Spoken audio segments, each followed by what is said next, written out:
The Canadian Bitcoiners podcast is just two guys and maybe a guest or two discussing Bitcoin, Bitcoin equities, and the related macroeconomic space.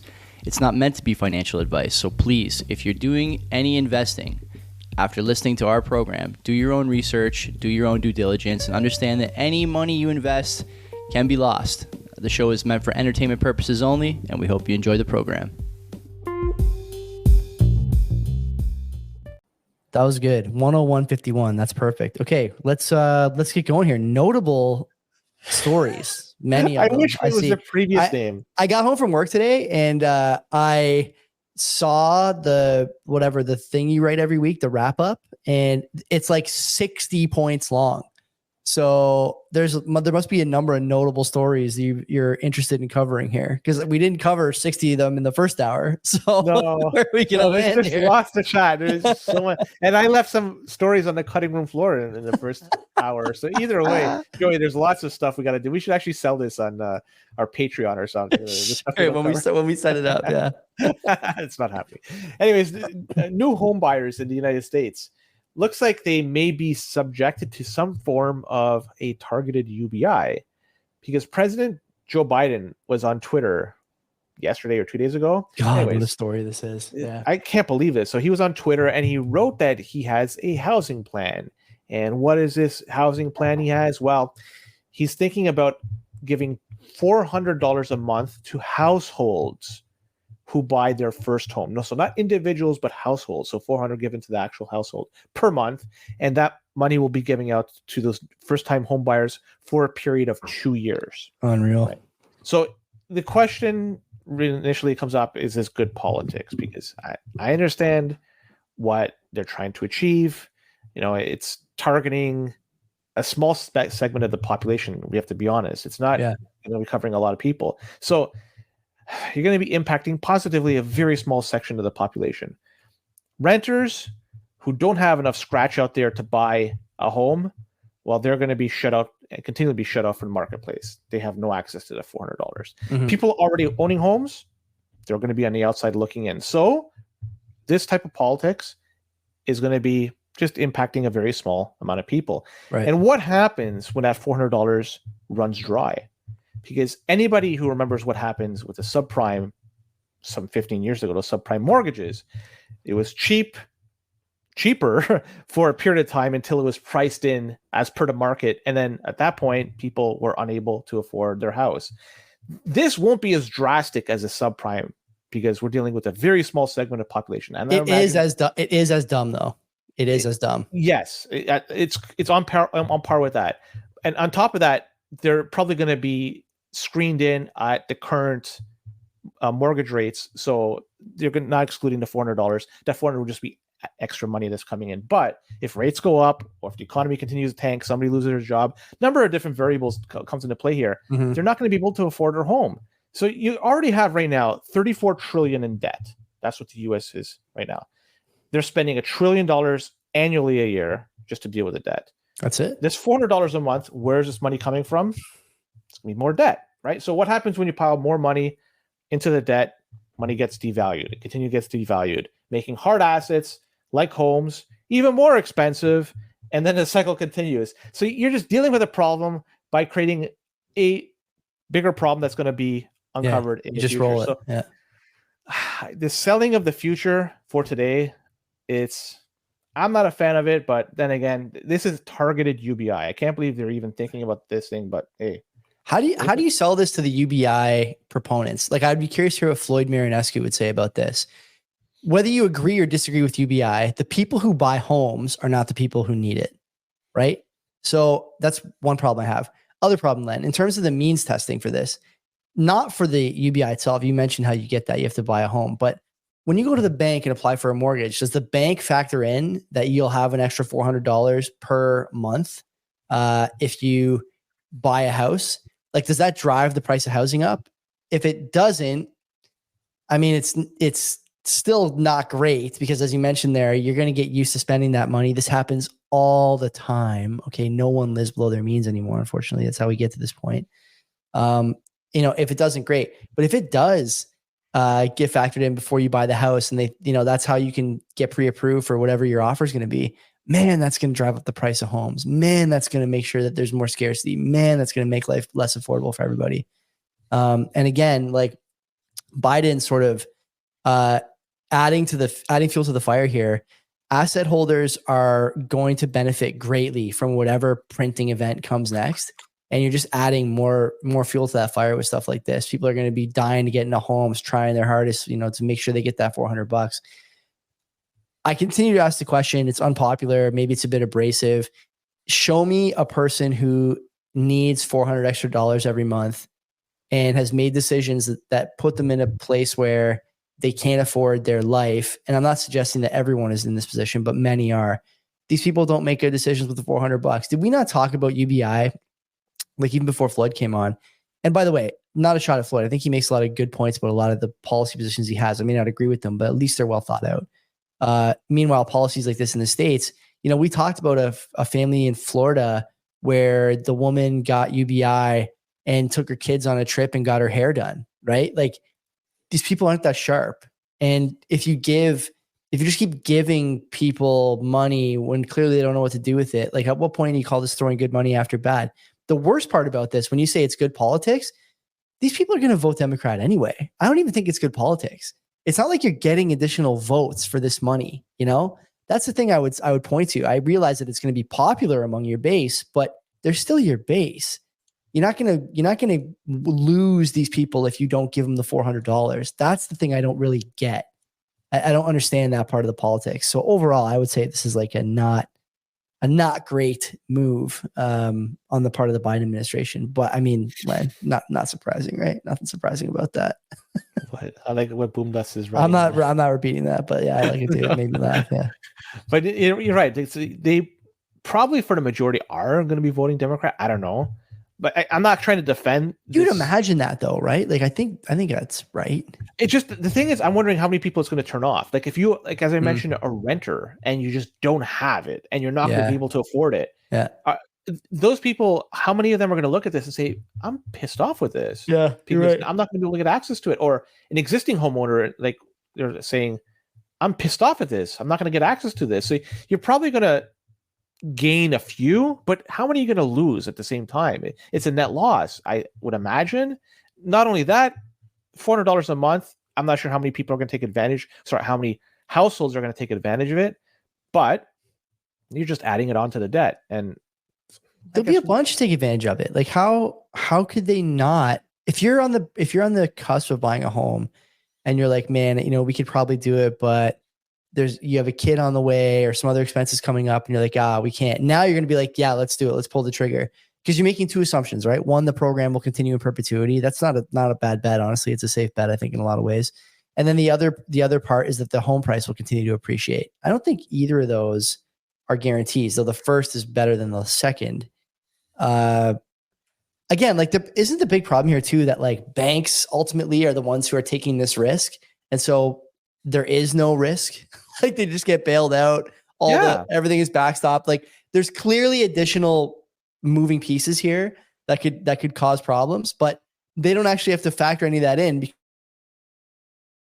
It's ridiculous. It's completely ridiculous. You froze for a second there. Yeah, I'm 100% in agreement with you. Yeah, is they take whatever risk they want and whatever profits they gain from it, it's theirs. But if they don't do well and eventually they go tits up, it's taxpayers that are, or you know what? It's every US dollar user, anybody adjacent to the US dollar gets impacted by it. And that's just a sad reality. But you know what? It's a good segue to the next story I have.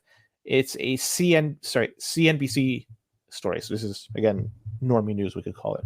Mm-hmm. They say that 29% of households have jobs but struggle to cover basic needs, and they're one emergency away from poverty. And check this new term out that came up. I've never heard this term before. Can't wait. So it's called ALICE. Yeah. It's for assets limited, income constrained, employed. It's another term for lower middle class. It's a wagey. You're a wagey. A wagey, yeah. You're a wagey. Yeah, so wagey. It's another way of just saying lower middle class. You're asset limited, income constrained, and employed. But they're throwing in its ALICE as a way to. God, can you imagine people just coming up with names for you constantly? Like I just, it's like so demeaning and degrading. But anyway, go ahead. So they say that currently nearly 40 million families, so not individuals, 40 million families, or about 29% of the population, are defined as ALICE. That's a significant amount 29% of the population. Wow. On top of this, Joey. Wait a minute. Where is this? Here? In the United States. United States. Okay. Yeah. It's 29% of the population. Here, honestly. Yeah. Okay. So that's ALICE. And on top of that, you have almost 38 million Americans. I'm not talking about families, but actual individuals that live in poverty. And this comprises 11.5% of the total population. So ALICE plus the people living in poverty, doing Len math, that's 40%-ish right off the bat of American people that are financially fucked. Yeah. That is a significant amount of the population. Now, throw in some other factors here. You have credit card debt. Right now, it's over $1 trillion. I think the number I last saw was 1.2, 1.3 trillion. But what the fuck? I'm just splitting hairs of this. So they're saying also delinquencies on payments for these credit cards are shooting up, the highest in 12 years. How much longer can this last? It's got to be the burr has to come much sooner than a lot of us anticipate, right? If you're looking at 40% are just struggling and they're not going to be able to get out, credit cards. It's not going to be burr. It's going to be forgiveness. And so I'm just adding that into the same fucking, yeah. Right? I would too, but people who are supporting, like whichever politician does the Jubilee, everyone's going to say this is, it's not inflationary. We're not running the printer. It's not the same as debt issuance, blah, blah, blah. Like, okay, I guess. But anyone paying attention will notice that the price of gold goes to 4,000. Bitcoin goes to 500K, in a night when that stuff comes into play. It's crazy that like Americans, when was the last time you were in the States? Why don't I start there? When was the last time you were in the States? Before this decade. I'll tell you, I was there in October last year for a Skins game. Oh, I was in Washington, and you went to Detroit too recently. I went to Detroit the year before for a Skins game, and this year I went to Washington. Len, my wife and I got there a little before everyone, so we couldn't check into the hotel. So we thought, why don't we go to Walmart and get beers and food or whatever, whatever our contribution to the tailgate tomorrow. Was this in Maryland or DC or? It was in Maryland. No, it was in Virginia. It was in DC. And it was like fucking 10 minutes from the White House, like close. And so whatever, we're in Walmart there. And I said to my wife, like, everyone here looks poor. Everybody. And like people are screaming at each other. There's no like obvious order in the aisles. You see more ass cracks than full sets of teeth. You name it, like all the telltale signs. And I gotta give you one stat here. Yeah. Washington, interestingly enough, I'm talking about DC, has the most millionaires per capita. Highest income disparity in the world, that city. Yeah, it's up there. Yeah, for sure. And so like you go in that Walmart and everyone looks poor and stupid, but then every cart is full of fucking shit. Like, what do you mean shit? Like electronics and video games and like dumb houseware stuff and gadgets. Are they living or stolen or like no, they're gonna buy the shit, but like it's shit that clearly you don't need. And like when people say like, oh, like the U.S. has 40% of its population under the poverty line or whatever that stat was you just gave, Alice, Alice, whatever the term is. The thing I can't help but wonder is like, is this just a bad case of keeping up with the Joneses that's gone completely wrong over 50 years of free debt? Basically, is that how these guys got here? And now it's just too late to turn back. They'll just spend and spend and spend because their neighbors are spending and spending and spending. But the thing is that neither the neighbor or the person catching up to the Joneses actually has the money. There are no actual Joneses in the story, but everyone thinks that they're trying to keep up. But like the whole thing is just a nightmare whirlpool of, despair and debt. That's how it seems to me over there. The times I've been. Joey, I don't see the same thing here. How many people have high-end cell phones? Everyone does. But cell phones need it. I know, but you get a Moto G from the point. The point is that like the phone thing is deflationary, right? Like, yeah, the price of cell phones is going up a bit, but at least the fucking quality is going up. And they're subsidized. They're subsidized. Great example, right? Like everything is subsidized goes up in price anyway. It's all relative. You could buy a cheap Moto G for $100 and still do exactly what you're doing with your but you Samsung can't or iPhone post on Instagram from your Moto G without people. You can do the exact same thing. So with your camera stinks. It don't matter. It's still going to be like 13 megapixels, which is still like, you know what I mean? Like people just want the best. They'll pay for it, and without any thinking about what's going to happen in the future, they'll just put it on credit and fucking deal with it. There's a very unpopular discussion to have here that I won't have about what social supports have done to the general intelligence of the population. And until we start talking about these things, like we're just never going to solve these problems with debt. You're going to keep getting policies that give people money. They're not going to know what to do with it. And you have to give them more money.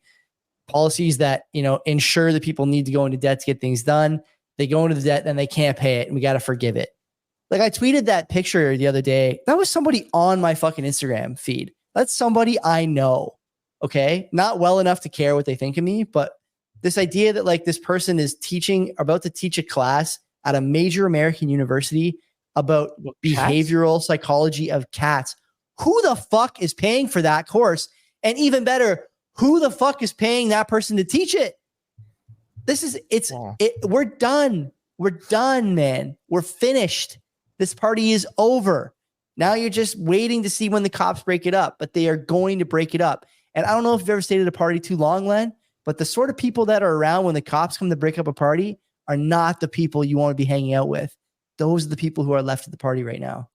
It's not a good situation at all in the States for a lot of reasons. Some of them we can't talk about, unfortunately, but you guys get the idea, right? You keep giving people money and they keep fucking things up. You got to decide at some point whether it's worth continuing to give the money or you got to come up with a better idea. They don't seem to have one because you don't get votes with better ideas. That's another problem, another huge issue in all democracies. We're all suffering from this. That $400 story I just mentioned a couple of stories ago, this is a good story that's going to piggyback off that. It's about U.S. renters data. And so it's time, Joey, you and I open up the terminal. We haven't opened up our terminal for some time. Where's SB? We got to get SB over here. Because this is actually a story from Bloomberg. So they say, Bloomberg says that rent in most major U.S. metropolitan areas have risen some 1.5% faster than wages in the last 4 years. Am I gone or am I still there? You're still there. Okay. It was blank on my screen. Anyways, so yeah, the rent has increased 1.5% faster than wages over the last 4 years. And this is from a Zillow Group study from 2019 to 2003. So income rose some 20% on average, but the rent is up 30% over the same period of time. So you're falling behind. Your rent is a little more every higher. year, right? A little more every year. Yeah. This is just an average too, by the way, over the nation, because there are hot spots in the U.S. like Tampa and Jacksonville, for instance, where the difference is much, much greater. And the rental housing costs have outpaced salaries in all but 6 of the top 50 metros. That's insane. San Francisco is one of those 6, by the way. I guess nobody really wants to live with homelessness and crime and people strange landmine fields. Yeah, I guess not. But hey, it's I guess that's good news for people who are renting. You get a good deal out there. So yeah, it just goes to show you, like, rent, it's not, you're paying way more than what you're collecting in. When they say inflation is this number, well, the reality, it's much, much higher. Your wages are not keeping up with that. You're just falling further behind. These people that are renting, they're going to be continually renting for a long time. They're not going to get access to that at $400. Just fucked all over. I feel bad for them. What can you say? I don't know. I don't know what to say to people who are renting. There's no fix for any of this. Like, you know, especially if you voted for some of these politicians and policies, like how many, terms has Pelosi done in California? What's the number? 10, 12? I don't know. It's been like 40 fucking years. You want to keep putting her in there? Fine. You're going to have these problems. Her husband's fighting off people with hammers, though. He's busy. He's been busy. That guy. He's been busy. Yeah, fighting off. Did they end up getting to the bottom of that case? Do you want to really get to the bottom of that, or would you prefer not to know the details? I don't want to know what happened in the home, but I'd love to know. With a hammer in the middle of the night, like the police get there and like pants were worn. Like, come on! I just don't. Whatever. It's fine. We probably just lost our monetization anyway. But yeah, I mean, what do you say to renters? how do you say to a renter, just keep renting, things will get better? How do you say to a renter, especially here in Canada, I know this is an American story, but you're seeing the media here clearly carrying water for the powers that be. And it's not necessarily just government, by the way. I think it's, corporate powers as well. Carrying water with stories like, maybe owning a house isn't that great a thing. Like, of course, it's simple. Of course, it's a you great just thing. tell them that the local blackouts are not going to take into effect this coming NFL season. Oh my God, I know. And that way, I know, bread and circuses. Yeah, something to that, right? But yeah, it's bad, man. Like the messaging is clearly shifted here as everyone sort of realizes that if you're renting, you're never going to be able to own a home now, right? I don't think, certainly not in any like major Canadian metropolitan area, but like the States is just as bad. People often hear talking about how our wages have split from the cost of homes so significantly since the 80s. But like it's happening everywhere, maybe not quite at the same pace or the same with the same inertia, but it's definitely happening everywhere. More and more people are waking up to this and they're going, hey, wait a minute. Like I thought if I saved, I'd be able to buy a house. Like actually it turns out that every time you save $1 and don't invest it in real estate, you're losing money. Like how's that? That's tough. That's how you get to a place, by the way, where people don't want to work and become apathetic. And apathy is the greatest enemy of a functional democracy for a number of reasons, but clearly creeping up here. You can see it on the horizon being a problem. There's a story, Joey, that it's screaming to be talked about. Well, you're in charge of the story, so we'll talk about this one. It's a Fox News story, by the way, and it's talking about San Francisco because we just mentioned San Francisco. Might as well talk about them. The city is buying vodka shots for homeless alcoholics. And this is all part of a taxpayer. Stop. This can't be a real story. Come on. I did some digging here, Joey. It's free beer and vodka shots for homeless alcoholics. I kid you not. It's called the Managed Alcohol Program. Check it out. This is a pilot program designed to help people with severe alcohol use disorder, AUD. And it's a harm reduction approach that aims to improve the health. I hate harm reduction. This show is decidedly anti-harm reduction. I don't know. I'm speaking for you too, Len. We are decidedly anti-harm reduction on this program. Well, they're trying to do this and reduce the reliance on emergency services. So I'll give you a breakdown of this managed alcohol program. So they have a goal. They're trying to reduce the alcohol-related harm, emergency department visits, and public intoxication incidences for high-risk individuals. Wait a minute. And they want to provide a safe space for medical supervision, social support services, and regulated access to alcohol. Oh, good. Okay, yeah. Safe supply for Smirnoff. Okay, interesting. It's a targeted situation here where people experiencing homelessness and chronic AUD are going to get access to it. This launched during as a COVID response program, just loving it. And this is to incentivize people to stay in isolation and quarantine settings, but it's still going on today. They'll be isolated, all right. Yeah, go ahead. Keep going. The program, it's evolving from its pandemic roots into a long-term initiative with plans to expand to 20 beds with a focus on servicing the Latinx and Indigenous communities. Oh, vodka and beer. I can't say enough about this. What are we going to even talk? You wanted to talk about this. What is there to talk about? There's no, how can we add any color to this story? Like, what is there to say? We got guys on the street who are like clearly addicted to drugs and booze. What are we going to do? Well, we're going to give them some, like, what are we talking about here? I just love it. It's acceleration. The mind of an addict is not, it doesn't, like, the wires are not connected the same way that, like, your mind and my mind work. When you talk to an addict about the addiction, it's beyond their control, like it's an illness, truly. And I sympathize with that crowd quite a bit because I've seen it firsthand through Wayside. Like I'm thankful for all the experiences I've had with them over the years because like I never was exposed to this when I was a kid, right? I don't have any like alcoholic friends or people I can look to see like what addiction looks like firsthand. I rely on Wayside to give me that experience, and it's an unpleasant one. But it's one that's beyond the control of these people. On the same, the other side of that coin is that when someone checks into a rehabilitation facility or, an agency like Wayside that's like abstinence based, like they know it's going to be hard. you can treat alcohol withdrawals, which is basically what these guys are trying to treat, by the way. You can treat alcohol withdrawals with certain medications, right? Anxiety medications, heart medications, things like that.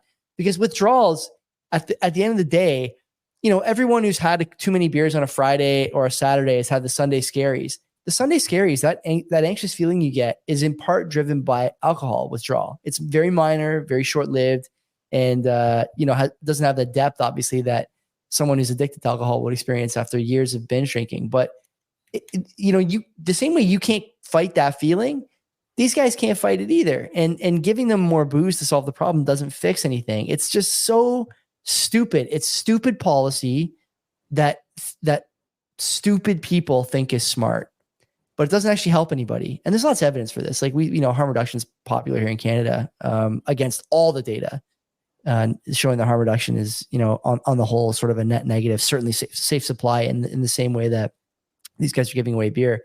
If you're giving away heroin or whatever, fentanyl, the harm reduction is temporary if present at all.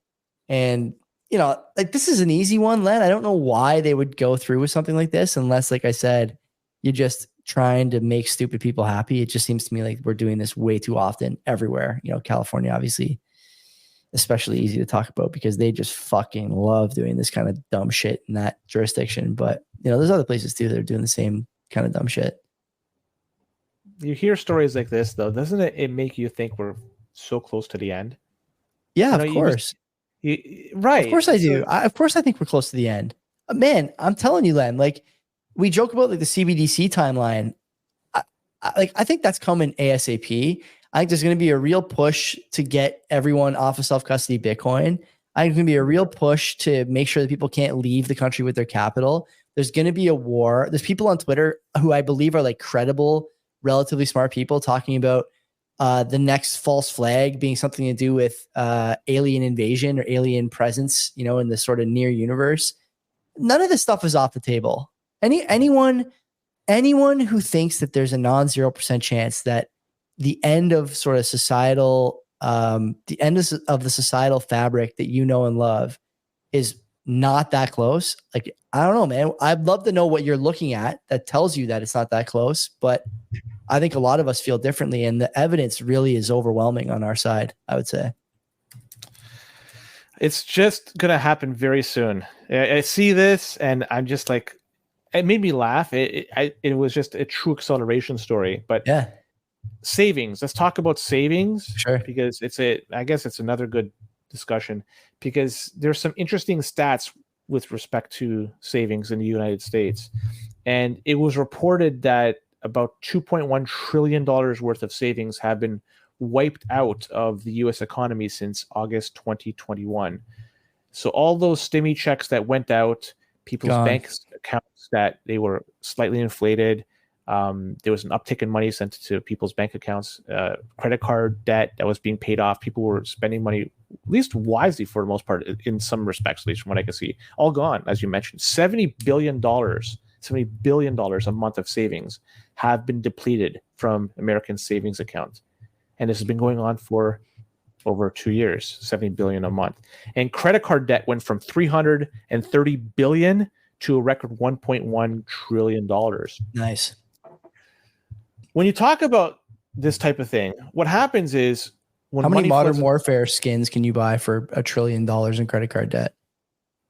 They better be damn worth it. And it must give you some sort of benefits and bonuses in the game. It just can't be just strictly just looks. Anyways, this money all flows uphill, right? Mm-hmm. Like when money enters into the market, it temporarily may enter into people's bank accounts, but they have to spend it, right? Yeah. They have to pay for food.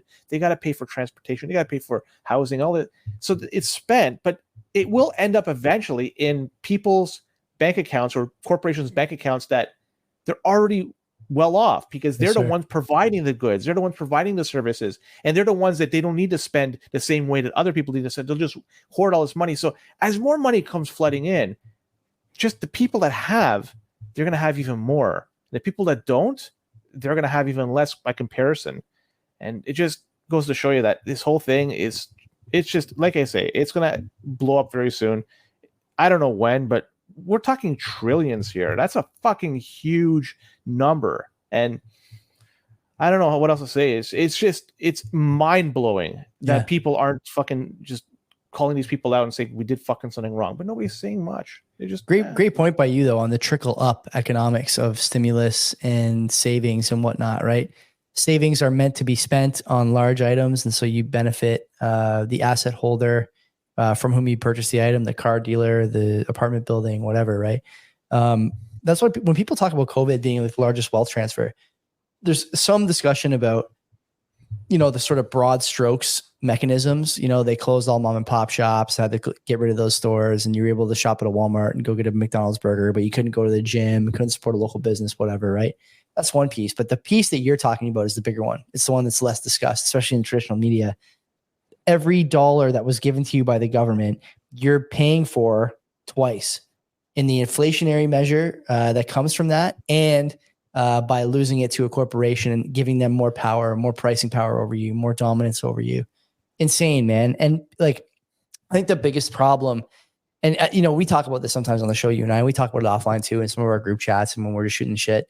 But the problem is a lot of people haven't realized how bad it is yet. And when everyone figures it out around the same time, which our species seems really good at doing, that's when you get real problems, right? When you reach a critical mass of people who are unhappy with the situation and don't see any way out, you get, what is the famous line? Rational people doing irrational things. And when you get to that point, you have a problem. And, I don't know how close we are. I think we both agree that we're closer than a lot of people realize. And if you look at policies around, the way that people share information online, not just here in Canada, but all over the world, it seems to me like we're not the only ones who think that having everyone looking at the same hive mind and noticing that everyone is in the same boat is a bad idea. It seems to me like there's a lot of people who understand it's a bad idea. And I think the clamps are going to come down on that too, for exactly that reason. Did you take a look at the Bank of Canada's financial stability report? Yeah, it looked like a guy on a BoC ball on a pogo stick. That's about how stable we're looking these days. So it came out last week. It's their stability report for 2024.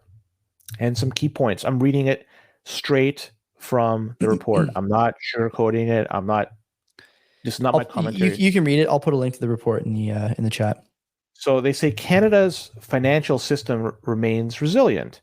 And they say over the past year, financial system participants, including household, businesses, banks, and non-bank financial institutions, have continued to proactively adjust to higher interest rates.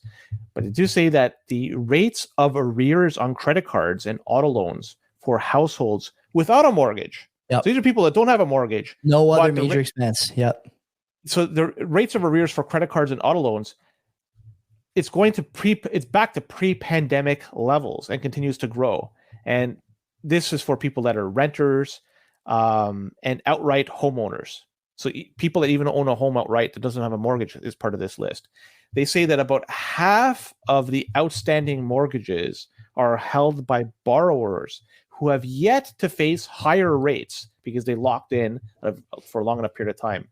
And so they're going to be coming up and they're going to be paying significantly higher mortgage rates once they renew their mortgage. There's a chart in the report for people who haven't seen it. Go look at the chart with the bar chart there for the renewals. It's fucking wild. Sorry to cut you off. Keep going. No problem. So this is all to say that the people that do have mortgages that are going to renew, they're going to be spending a larger portion of their income on their mortgage, and that means less money they could spend on anything else, be it vacation, movies, car payments, new car, anything. It has to go towards the mortgage because you have to pay that unless you want to sell. So they also say that business insolvencies have increased steadily since early 2022 and more sharply since the middle of 2023. If you look at that chart, its number go up. That's business insolvencies. So there's lots of things in this report. They're saying it outright. They may say that the financial system remains resilient. They provide a lot of context that things are really not looking all that great. Read the report, check it out. They have great charts. You can even there's a lot of eye candy on there. Yeah. But the common theme is things are not looking all that great. BoC did a good job on this. I think this is good for two reasons. One, like you said, there's a lot of visuals here, but I'll be honest, I didn't read the whole thing word for word, but it's written in layman's terms by and large. So if let's say the only exposure you have to some of this stuff is you listen to our show, you will know what a lot of these terms mean. When we talk about stuff like insolvency, for example, or stuff about credit card debt, or stuff about variable rate fixed payment mortgages, variable rate variable payment mortgages, stuff we've talked about over the years. It's all here, and it's clearly. This is another thing I think is interesting about this report. This is geared toward Gen Pop. Don't you think? Anybody with half a mind can digest this. Yeah. When did they start doing data reporting and analysis for the general population? I'm not sure if this is geared towards those people. I don't recall the last year how it was written. It's not geared toward bank economists or people at that level. It's much lower than that. But is this common amongst this type of report? They do other reports, but I'm wondering, I'd like to compare this to previous years to see if this has been dumbed down. And if that is the case, there's a hidden message behind it. Yeah, some good comments here. Households and businesses should also continue to be proactive, planning for higher payments when mortgages and other debt renew at higher interest rates. To give you an idea how bad things are, 34% of mortgages at the moment, actually, I guess we'll move on to this year. 30% of mortgages right now are variable rate mortgages with fixed payments. Once the renewals hit, about 62% of mortgages will be on that. Will be renewing, coming out of that standard of mortgage. So people who have had the same mortgage have been paying interest only, negative AM as it's called usually, extend and pretend. They'll have to get aligned with the current state of affairs as far as the interest rates compared to their mortgage. And also then I don't remember what the outcome was, but remember Freeland was talking a little while ago about how she didn't want banks to clamp down on renewals when it came to getting loan to value in line again, because most people put money down. And so your loan to value of the house has to be, whatever it is, 20% or 80, 20, 80 or whatever the number is to your bank that you agreed upon. But as people were having the loan grow, they got out of whack. So not only did you have to add to your monthly payment when the mortgage renewed, but you also had to pay a lump sum to get back on side with the bank. And so I don't know if whatever came from that, but if that happens too, like how are these people, how are you going to pay? No one I know has $20,000 sitting around, They'll just tack it on for another year or two on their amortization rate. Whatever. But it's bad. Like it's a bad situation. And the bank, for all the good in this report, I think they're selling it short, the situation, right? You can't tell me on one side that, the bank is sounding the alarm about emergency and GDP per capita and things are headed the wrong direction. The unsustainability of housing prices, whatnot, all that stuff from Carolyn Rogers about a month ago or 6 weeks ago. And now they release this report and say that the economy is strong. I don't fucking buy it. Nobody should buy it.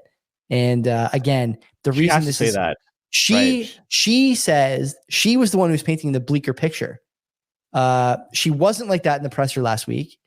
And also this, to me, the reason this is geared to answer my own question from earlier, the reason this is geared to the layperson is because the layperson saw that story about Rogers, and now the layperson is hopefully going to see this and say, oh, maybe things aren't as bad as they should be, or as they say they are. But I think anyone who's, renewing, like, damn, if you bought a house for $1 million, in peak COVID prices, and now you're going to go from, let's say your payment was $2,000 at 1%, you're probably going to go to 6% now if you stay variable. Look at the PMan van. He says, I got ass kicked last year from 2.2 to 7.25. That's insane. That'll add what? I don't know. I can't even contemplate, depending on how much. Well, on $2,000, that'll probably add, I don't know, P-Man, you tell me. You got to be close to 4,000 probably, right? You almost do a double. Yeah. Right. And so that 2,000-ish a month that would normally be spent on anything else is not being spent on anything exactly. else. The economy shrinks. Yeah. The economy shrinks. And one thing leads to another. Good times being had up here in Canada. I got to ask you, the Bank of Canada, like just in the past their performance in the past, say, 6 months. Dog shit. You think so? Yeah. I'm looking at this. Like, Rich Diaz, go listen to the episode we did because he talked about this a lot with Tiff Macklem and the stuff that Macklem has done or has not done. I think Rich would say that Macklem had a come to Jesus moment in the last year about rates. And even though the pressure is mounted, he knows how badly he fucked up the first 2 years of the pandemic. And he has no choice but to keep them high no matter how much the pressure mounts, political, social, or otherwise. And he's going to wait until the last possible moment to cut. Yeah. And when he does, that will be a mistake too. He will cut too late. The pain will already be in the pipeline. So, the performance of the Bank of Canada hasn't been great, but I think the thing you would say if you were an apologist for BoC would be, look, what are we supposed to do? We're playing next to the biggest kid in the sandbox. It's hard for us to build a castle if, this guy is just stampeding all over the place. That's the downside of living next to the USA. Biggest market in the world, strongest capital market. But man, how do you set policy, right? That's the problem. You're always kind of playing catch up and thinking about how people are viewing your capital market versus their capital market. We already have so many roadblocks in place that are becoming more and more apparent. If you add rates to that, who's coming here? Nobody. I'm just shocked that the Canadian dollar is maintaining its value. It's holding it around for now. When the cut comes, that's when it's over. But if they all cut at the same time, if it's all done, even Stevens, so to speak, then it's still going to maintain. It's just the one thing the dollar milkshake theory is going to take into effect. So eventually it's going to impact the Canadian dollar just because of the, people have the relative perception of strength of the United States dollar. But last story, I'm just going to touch on it really, really briefly. We don't have much time, but I just want to say it. CP24 article says that one way to decrease temporary residence is to make them permanent. This oh my God, Len. Suggestion says that 1 week Canada plans to shrink the number of temporary residents is to offer them the opportunity to remain permanently. And this is what Immigration Minister Mark Miller said. But he also says it doesn't mean that everybody who wants to stay will be able to. So it looks like they're going to be selectively choosing who it is they want to keep in Canada on a permanent basis. And this is all, if you look at the housing situation and other services, they were impacted with the increase in temporary residents in Canada. Miller says, in fact, the people already here, their impact on affordability has already been baked in. So it's smart to convert them over to permanent residents rather than keep them as temporary. So yeah, he does say that it doesn't mean by extension everybody entitled to stay here will be staying here in Canada. And also Miller said that they have announced plans to scale back the number of international students by putting a 2-year cap on new admissions. This was back in January. So yeah, so there's a lot of moving parts here, interesting things. Conestoga is probably going to be impacted negatively as a result of all this, but hey, interesting stuff. I don't have anything to say about it. Oh, good show tonight. That's where we'll wrap it up, I guess. Yeah, I think so. I think it's. Thanks for coming. Yeah, thanks for coming. I'll see some of you guys on Thursday or Friday. Well, no, I CP24 article. I thought it was an interesting article. I thought the quote was nothing more permanent than a temporary program. It's actually nothing more permanent than a temporary resident. I fucking got that quote wrong for all these years, I guess. Because it's an ever evolving quote too. Lots of blue sky above that. Anyway, good night, everybody. We'll talk to you soon. And don't be a cock.